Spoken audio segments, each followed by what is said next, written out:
প্রান্তিকের বাড়িতে নিজের মাকে দেখে চমকে গেল অগ্নি। সম্পূর্ণ জানতে ভিডিওটিতে একটি লাইক করে প্রথম থেকেই দেখতে থাকো। গল্পের শুরুতেই দেখা যায় অগ্নিরা সবাই মিলে ছদ্মবেশ নিয়ে নিয়েছে যাতে প্রান্তিকের বাড়িতে গিয়ে সমস্ত তদন্তটা করতে পারে। এর মধ্যেই অগ্নি তখন বলে, দেখ ভালো করে বলে দিচ্ছি কিন্তু গোবর দেবী, যদি কোনো রকমের গোবরগিরি করেছিস পুরো ব্যাপারটা কিন্তু আমাদেরকে খুব সাবধানে করতে হবে, ভুল করলে কিন্তু আর রক্ষে থাকবে না। এরপরেই কথা বলে, চেষ্টা তো করছি, আমি চাই প্রত্যয়দার এই সাসপেনশনটাও তুলে নিতে, কারণ এরকমভাবে প্রত্যয়দারও তো কষ্ট হচ্ছে।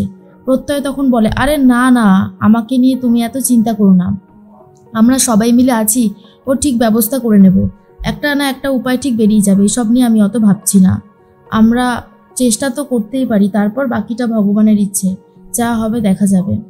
তার মধ্যেই চিত্রা চলে এসেছিল।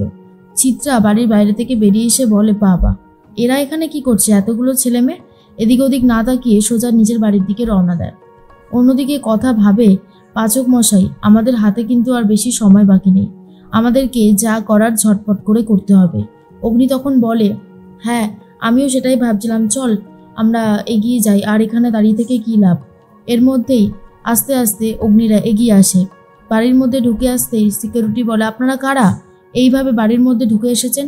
অগ্নি বলে, আমরা ইনকাম ট্যাক্স ডিপার্টমেন্ট থেকে এসেছি, আজকে পুরো বাড়িটা রেড করা হবে, বুঝতে পেরেছেন?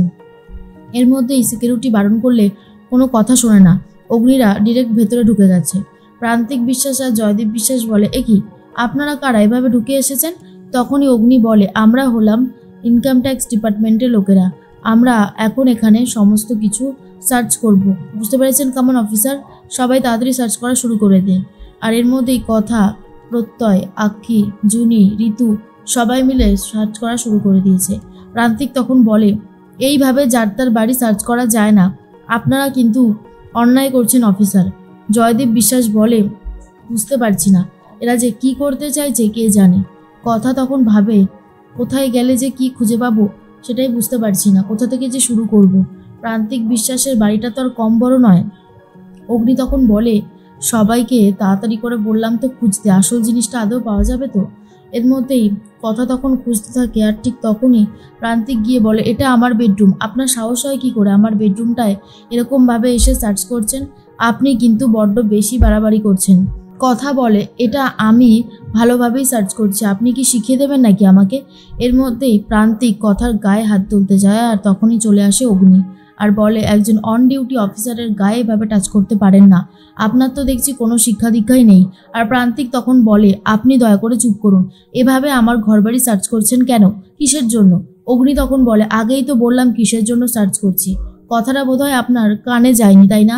এর মধ্যেই প্রান্তিক বলে, সার্চ করছেন যেভাবে দেখুন চারিদিকে জিনিসপত্র ছড়িয়ে ছিটিয়ে রেখেছেন। অগ্নি তখন বলে, কিছু করবার নেই, এরকমভাবেই সার্চ করতে হবে। এর মধ্যেই কথা মনে মনে ভাবে, কিছুই তো পারছি না মা আনন্দী, আর কত চেষ্টা চালাবো, কোনোই তো লাভ হচ্ছে না।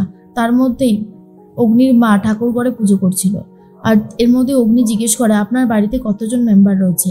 জয়দীপ বিশ্বাস বলে, আমি, আমার ছেলে আর আমাদের যে কাজের মেয়ে সেটা রয়েছে ওই দিকে। আর তখনই অগ্নি এসে সার্চ করতে শুরু করে। আর তখন অন্যদিকে কথা আর অগ্নি মনে মনে ভাবছিল যে কিভাবে সবটা খোঁজা যাবে।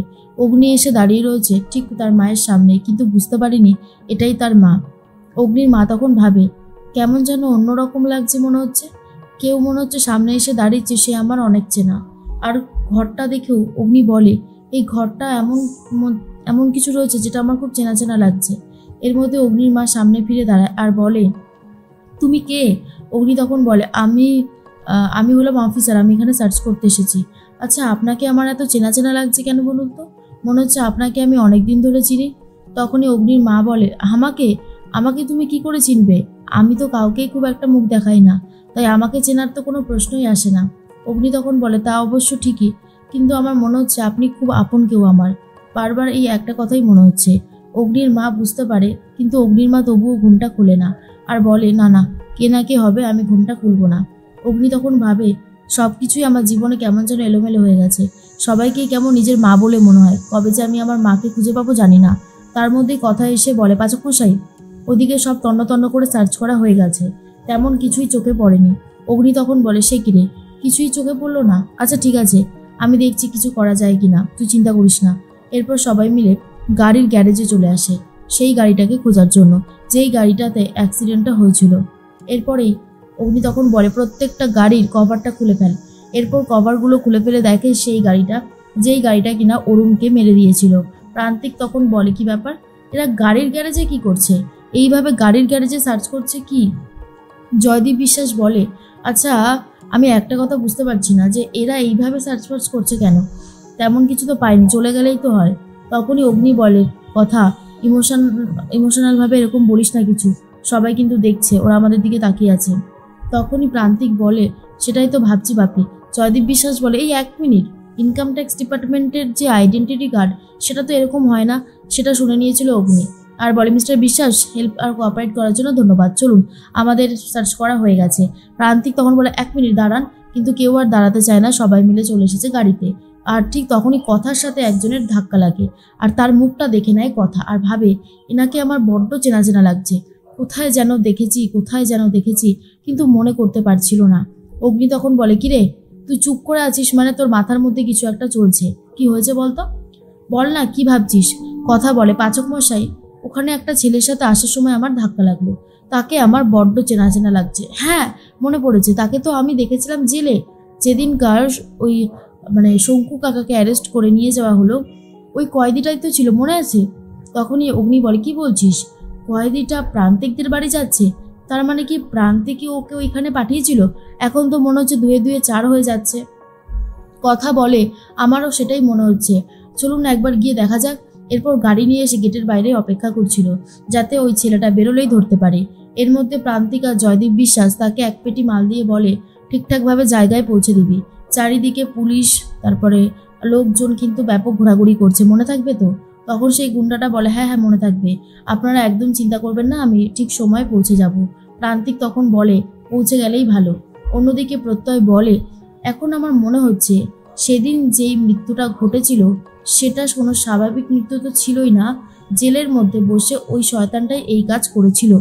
এর মধ্যে কথা তখন বলে হ্যাঁ এখন সেটা আমারও খুব ভালোভাবেই মনে হচ্ছে, যা করার এই প্রান্তিক বিশ্বাস আর জয়দীপ বিশ্বাসই করেছে।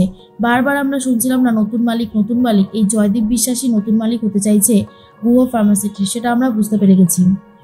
এর মধ্যেই সেই গুন্ডাটা বাইক নিয়ে বেরিয়েছে আর তার মধ্যে অগ্নি তার গাড়ি নিয়ে ফলো করতে শুরু করে দেয়। আর কথা তখন বলে পাচক মশাই গাড়িটা একটু আস্তে চালান, আমাদের ধরা পড়লে কিন্তু চলবে না, এই কথাটা মাথায় রাখবেন। আর ঠিক তখনই গুন্ডাটাকে ধরে ফেলেছে, কিন্তু গুন্ডাটা কোনোভাবে মেরে কথাকে অ্যাটাক করে আর বলে একটু এগুলো কিন্তু কথাকে শেষ করে ফেলবো। আর অগ্নি ভয় পেয়ে যায় আর সবাই মিলে তখন সরে যেতে বাধ্য হয়, কিন্তু কথা ভাবে একে আজকে ছাড়লে হবে না, এর কাছ থেকে আসল সত্যিটা জানা যাবে।